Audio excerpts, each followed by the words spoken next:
actively looking at everybody we come across in this case. Everybody. We would be irresponsible if we didn't talk to everybody, the Uber driver, the gardener, the pool person, whoever, everybody. Is so cliche, but everybody's still a suspect in our eyes. That's just how we look at things and think as cops. Does that mean we have a prime suspect? No, and the family's been very cooperative. They've done everything we've asked of them, and we want that relationship to continue. And sometimes people can be mean out there, and that can really harm us and harm our efforts. And that kind of speculation can seriously impede our investigation and undermine our efforts.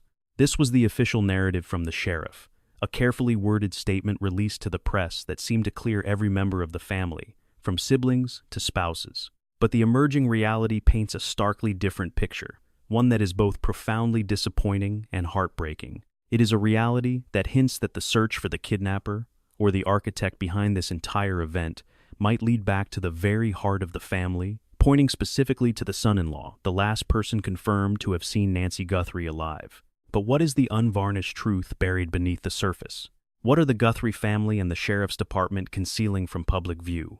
The answers are here, in a story you will be grateful you stayed to witness. An assertion has been gaining traction across the digital landscape, spreading through social media and across YouTube. It has appeared on Facebook and on X, and it is the very reason you are watching now. The allegation posits that the son-in-law of the missing 84-year-old woman is at the center of a cover-up. As the last known person to see her alive, it is claimed he used some kind of leverage against the sheriff of Pima County. The purpose, according to this theory, was to have both himself and his wife officially cleared from the ongoing investigation.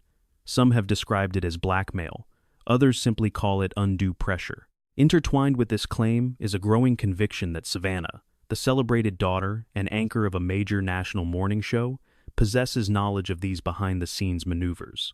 She is aware, the theory suggests, of precisely what transpired away from the public eye. At present, none of this has been substantiated by the Federal Bureau of Investigation or validated in any court of law. Yet, when you examine the confirmed facts and scrutinize the conduct of those involved, you begin to understand why this is far from some baseless theory conjured from thin air. There are tangible, documented contradictions in the way this investigation has been conducted, and it is these inconsistencies that demand our full attention. On February 16, 2026, Pima County Sheriff Chris Nanos released a formal public statement declaring, and these are his precise words, that we're actively looking at everybody we come across in this case. Everybody. It's so cliché, but everybody's still a suspect in our eyes. That's just how we look at things and think as cops. Does that mean we have a prime suspect? No. And, the family has been very cooperative. They've done everything we've asked of them, and we want that relationship to continue.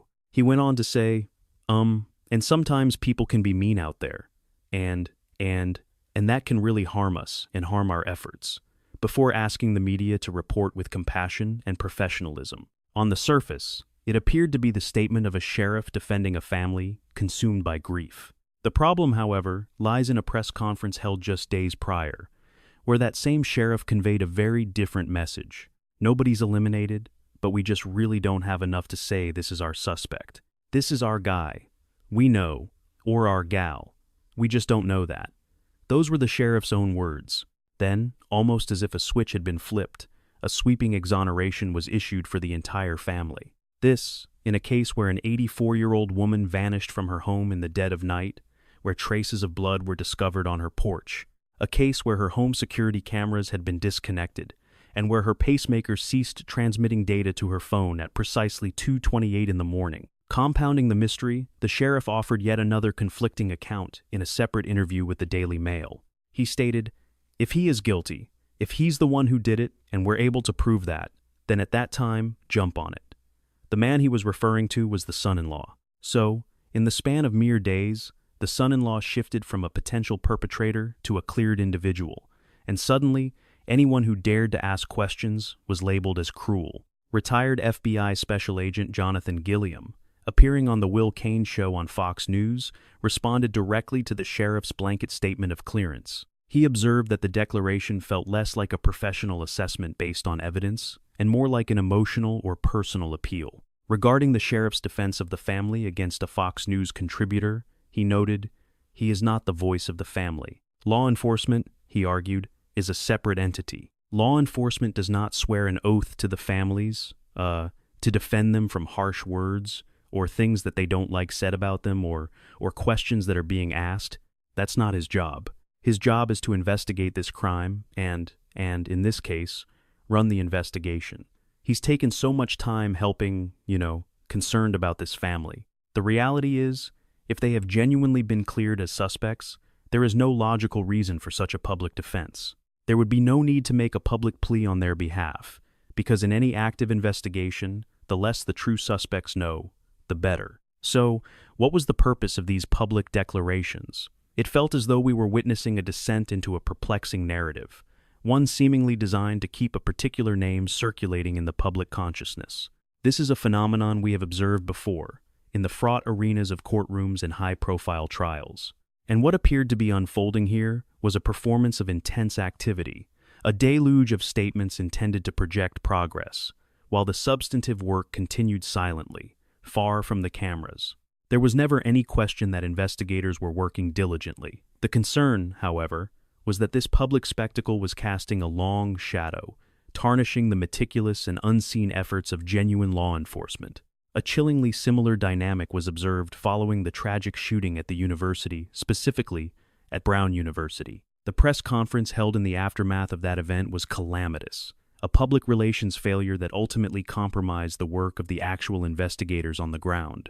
He articulated a core investigative tenet, that unless authorities could definitively identify every single person who was present in that home on that night, unless they could establish irrefutable timelines for every member of the family, and unless they could completely rule out the possibility that an outside party was hired to commit the act, then a categorical exoneration was simply impossible. This assessment was not the idle speculation of an anonymous internet commentator. It came from a man who had spent years inside the Federal Bureau of Investigation, and his judgment was that the public clearing was premature. This very assertion became the bedrock for a widespread belief that a different, untold story was playing out. A story that implicated the son-in-law and the sheriff in a manner that had been carefully shielded from public scrutiny. To fully comprehend the events that followed, it is essential to return to the known facts. The chronology is critical, as is the role of the individual who now stood at the very center of the storm. The son-in-law was the last confirmed individual to have seen Nancy Guthrie alive, after driving her home from a family dinner on the evening of January 31st, 2026. According to official records, the garage door at Nancy's residence was activated at approximately 9:48 p.m. and closed just 2 minutes later, at 9:50 p.m. He maintained that he confirmed her safe entry into the home before he departed, sometime between that moment and 1:47 a.m. When the digital eye of the Nest doorbell camera at her front door went dark, someone descended upon Nancy's home. On February 3rd, 2026, veteran journalist Ashley Banfield, a former CNN and News Nation anchor with decades of reporting experience, took to her true crime podcast, Drop Dead Serious, and delivered a report that sent a seismic shock through the case. The language she used was deliberate and incendiary, echoing what she had been reporting privately, that the son-in-law might be considered a prime suspect. She then revealed that the daughter's car had been seized and impounded as evidence, and that the security cameras at Nancy's residence had been shattered. The discovery of glass fragments beneath the camera at the front entrance was later confirmed, a physical detail that lent significant credence to what Banfield's source had disclosed. The sheriff's office immediately fired back, officially labeling Banfield's report as reckless. During the subsequent press conference, he was unequivocal, stating that no suspect or person of interest had been officially named. But Banfield did not retreat. Appearing on Dan Abrams's Sirius XM show on February 12th, she asserted that her source stood by the information, and had done so every single day since it was reported. She then highlighted that several of her initial claims were now confirmed facts. The vehicle had indeed been towed, and was being held in evidence, and the security cameras had, in fact, been damaged. She then divulged a message from her source that would become one of the most repeated refrains of the investigation, a phrase that suggested a tightening grip. Things have really tightened up. The implication was that personnel within the sheriff's department were now afraid of reprisal over the unauthorized disclosure. Then, on the third day following her report, the source relayed another, more ominous message. When they take shots at you, you're standing on the target. If the leak was misinformation, if the son-in-law had never been a person of internal focus, then why would seasoned officers in the sheriff's department be concerned about retaliation? And why would an inside source deploy a metaphor like standing on the target if no real target existed? Banfield elaborated on this during an appearance on Ryan Gorman's podcast, stating, "I know that the sheriff is pushing back today, and they haven't named publicly a person of interest, but that doesn't mean that within the departments, all of the departments that are working on this, that's not who they may be looking at this time." She also conceded, these are just musings and not evidence. Yet her source never once altered their account, and the daughter's car, the very vehicle the sheriff confirmed was taken as evidence, remained in police custody. 1 full month later, Brianna Whitney, a reporter for Arizona CBS 5, confirmed on February 27th that the Pima County Sheriff's Department had told her, "All we can say right now, the vehicle is still part of the investigation." For a family that had ostensibly been completely exonerated, this was a deeply unsettling development. The sheriff at the center of this case found himself under fire from every conceivable direction, and not merely from anonymous voices on social media. The most damning criticism was now emerging from inside his own department, and from the ranks of federal law enforcement. Sergeant Aaron Cross, serving as the president of the Pima County Deputies Union, went on the record, stating that the entire case had devolved into a circus. He argued that as soon as the investigation's focus shifted from a search operation to a potential kidnapping, the FBI, as the world's premier agency in dealing with abductions, should have been given the lead. And that is a reality that a department of this size, by its very nature, is simply ill-equipped to confront. Our force of 96 detectives, a dedicated group by all accounts, has been logging exhaustive hours every week since the moment she vanished. But it seems the specialized expertise of the FBI is a resource we should have been leveraging more significantly. He conceded that his department lacked the fundamental resources and the specialized knowledge that the Federal Bureau of Investigation could provide. But there was a contentious history between Cross and the sheriff. At one point, Cross had taken legal action against him, filing a lawsuit alleging First Amendment violations after being put on administrative leave. And Cross was not the only one voicing these concerns. Richard Carmona, the former chief deputy of Pima County, also stepped forward, expressing his profound disappointment with the void of leadership in the department's highest ranks, adding that some of the sheriff's public statements were deeply embarrassing. The most significant point of contention, however, revolved around the FBI. Then, a report surfaced from Reuters, a global news agency with unimpeachable credibility.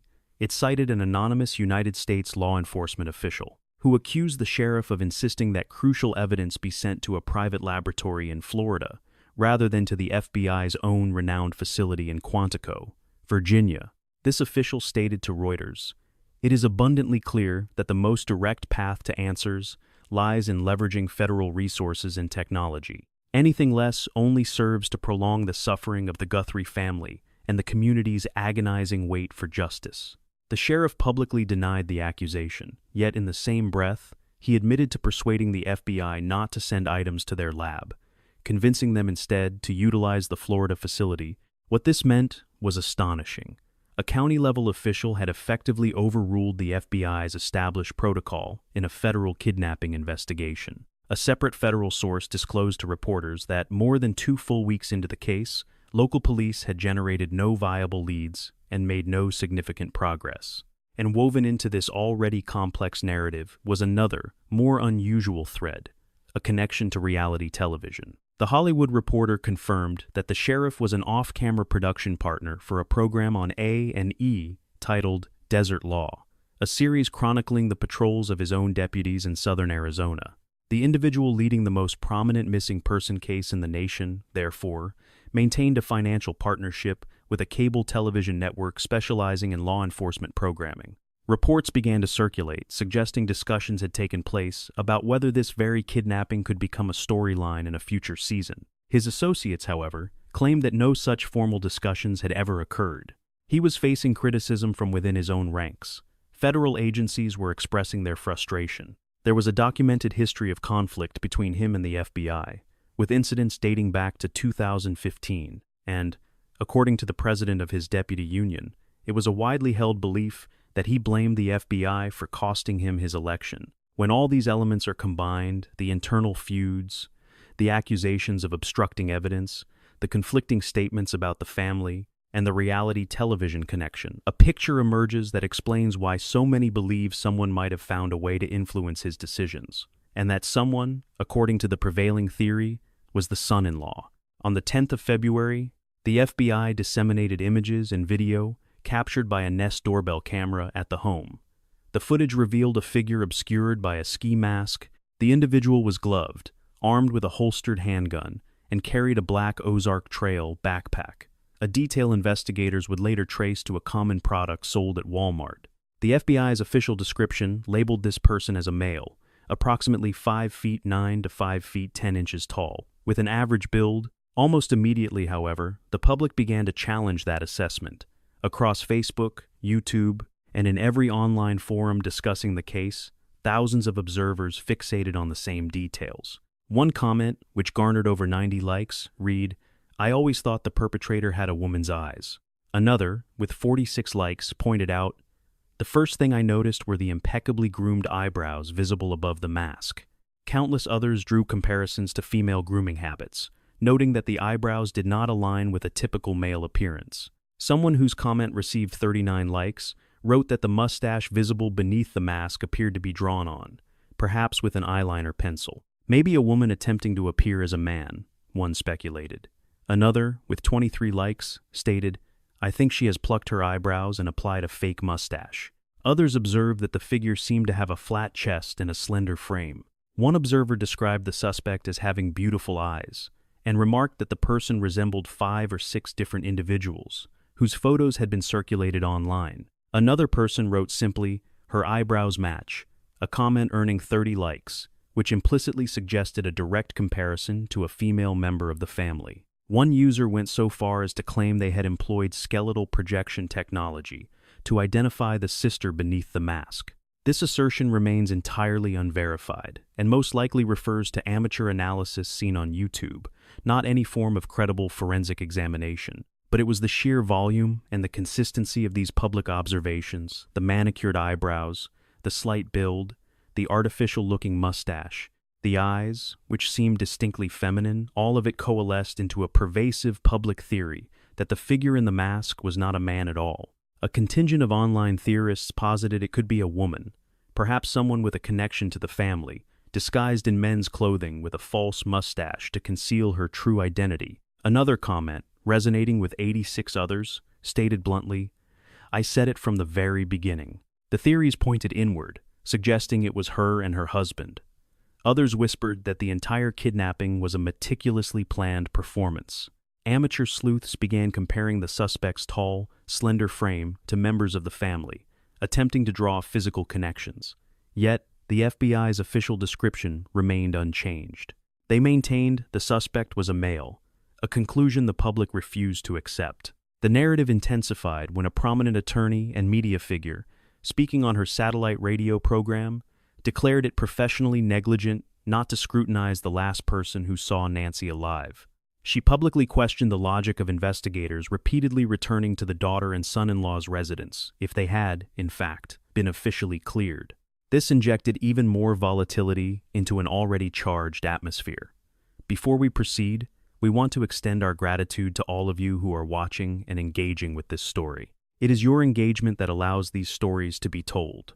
This platform continues to expand because of an audience that values deep, consequential inquiry. By becoming a member, you gain access to exclusive materials, insights into our process, and provide the direct support necessary to bring more of these vital, true narratives into the light.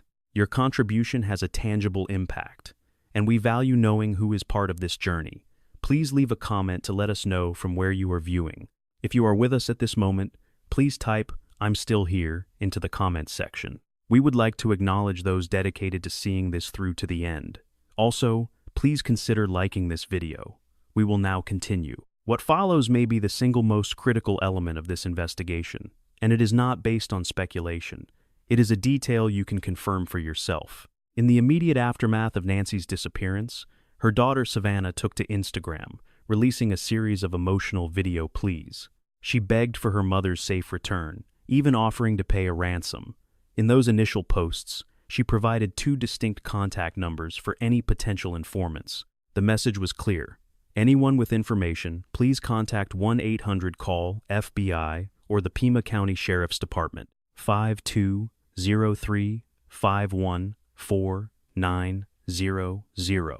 Both agencies were listed, both numbers presented side by side, the Federal Bureau and the local sheriff. But then, in her more recent posts, specifically those announcing the family's $1 million reward, a subtle but profound change occurred. The sheriff's department number had vanished entirely. Her post now read, "Call 1-800. Call FBI. You can remain anonymous or find a way to reach out to me." No mention of the sheriff. No reference to the Pima County Department ostensibly leading the investigation. The only sanctioned contacts were now the FBI or Savannah herself. The public noticed the omission instantly. The comment sections of her posts ignited with speculation. One user wrote, "I read that Savannah Guthrie fired the sheriff. While it is impossible for a private citizen to fire an elected official, the interpretation itself reveals the profound impact of her edit." Another observer noted, "Yes, she said to call FBI first, before calling the sheriff's department." A third comment echoed the sentiment. "Sounds like she don't trust the sheriff either." One person stated it bluntly, "It means the sheriff is incompetent, and it's a federal crime." The mention of other high-profile cases involving compromised investigations began to surface. Another user expressed frustration, writing, "It's about damn time. Should have shifted on day 2. A more legally minded commenter pointed out that the FBI's jurisdiction was clear, as potential kidnappings across state lines and border crossings are inherently federal matters. Others lamented the apparent lack of progress in the initial 3 weeks, claiming that neighborhood canvassing was only just beginning. The consensus among many was stark. If they are smart, one person wrote, they will call the FBI and not the police. If one considers the allegation that the son-in-law had pressured the sheriff into clearing the family, then Savannah's removal of the department's contact information transforms from a simple update into something far more sinister. It could imply a belief that the sheriff's office was compromised. It could suggest that her legal counsel advised her to create distance from the local law enforcement agency. It might even indicate that the FBI had communicated with her privately, designating themselves as the sole agency she should cooperate with, not the county sheriff who has a documented history of allegedly obstructing their evidence and feuding with them for years. Or, perhaps, it was merely a streamlined update with no deeper meaning at all. But in an investigation where an 84-year-old woman has been missing for a month without any arrests or named suspects, every single action is magnified and carries immense weight. And the information Savannah chose to delete from her public pleas speaks with the same deafening volume as the words she left behind. Retired FBI Special Agent Jennifer Coffindaffer, a former SWAT team operator and current News Nation contributor who also hosts the Break the Case podcast and YouTube channel, has emerged as one of the most meticulous voices analyzing this investigation. Following the sheriff's public exoneration of the family, Coffindaffer took to social media to outline the stringent, standard criteria required for investigators to definitively rule out a person of interest. An airtight alibi supported by unequivocal evidence. This would include a comprehensive analysis of text messages, emails, social media activity, and internet search histories that reveal no link whatsoever to the crime. Furthermore, their DNA must not match any found at the scene, and they would ideally have passed a polygraph examination. The criteria also demand full cooperation with searches that yield no incriminating evidence, a demonstrably positive relationship with the victim, and a total absence of any proof they hired a third party to carry out the abduction. Crucially, she highlighted that the searches of the family's home were conducted by consent, not with warrants based on probable cause. Coffindaffer explained that, from her perspective as an FBI agent, if probable cause exists, a consent search is never the preferred method, because its legality can be more easily challenged in court. Yet, Coffindaffer offered an observation that carries immense implications for the trajectory of this entire case. when federal prosecutors from the U.S. Attorney's Office for the District of Arizona made a personal visit to the home alongside FBI agents.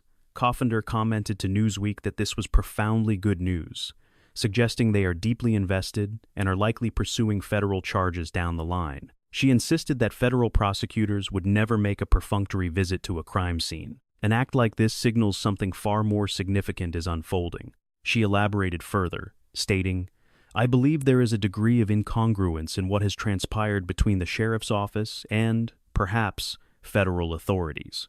I think we are witnessing that, and possibly a general erosion of trust in the case's progress, because we are now approaching the 1-month mark. It could be that a change in command is necessary. Frankly, that transition may have already occurred. The moment you see the U.S. Attorney's Office physically on site, that is a remarkably strong indicator of a shift in leadership." This is a former FBI special agent, stating on the record that the federal government might have already begun to assume control of this investigation from the local sheriff's department. And the U.S. Attorney for the District of Arizona, Timothy Chain, issued a public declaration stating, "The United States Attorney's Office, in concert with the FBI and all other law enforcement agencies dedicated to finding Nancy, will go anywhere, do anything, and will always persevere to locate her." At this juncture, the undeniable facts are as follows. The son-in-law was the last confirmed individual to see Nancy alive. A veteran journalist source within law enforcement identified him as a potential prime suspect, a position that has remained unchanged for a month. The sheriff dismissed that reporting as reckless, subsequently clearing the entire family. Despite stating just days before that, no one had been eliminated, and even after telling the Daily Mail the son-in-law could be found culpable if proven. The daughter's vehicle is still being held in evidence, a full month after the family was ostensibly exonerated. FBI agents have visited the home of the daughter and son-in-law on multiple occasions. The sheriff stands accused by federal sources of withholding evidence from the FBI, and he possesses a documented, years-long history of conflict with the Bureau. The president of his own deputies union publicly described the investigation as a circus, while his former chief deputy labeled his leadership as embarrassing. Savannah has since removed the sheriff's department contact information from her public appeals, now directing people exclusively to the FBI or to herself. Federal prosecutors are now physically present at the scene of the investigation. It's a maneuver a retired FBI agent asserts could signal an exploration of federal charges and, potentially, a transfer of command. Not one of these facts, in isolation, constitutes proof of a cover-up, but woven together, they create a disturbing tapestry that hundreds of thousands online find impossible to disregard. And the longer this case remains without an arrest, without a publicly named person of interest, the more insistent these questions will become. Because as of right now, Nancy Guthrie has been missing for 1 month. She is dependent on daily medication, the absence of which could prove fatal. Her pacemaker has not transmitted a signal since 2:28 a.m. on February 1st. The reward for information leading to her return is now $1 million, and the truth, whatever that may be, remains buried. If you possess any information regarding the disappearance of Nancy Guthrie, please call 1-800-CALL-FBI. You may provide information anonymously, and the family is offering the reward in cash. We are interested in your perspective. Do you feel the family's exoneration was justified, or was it a premature declaration by the sheriff? Share your analysis in the comments below, and please share this chronicle with others who are following this deeply troubling case. I will return with the next chapter of this investigation,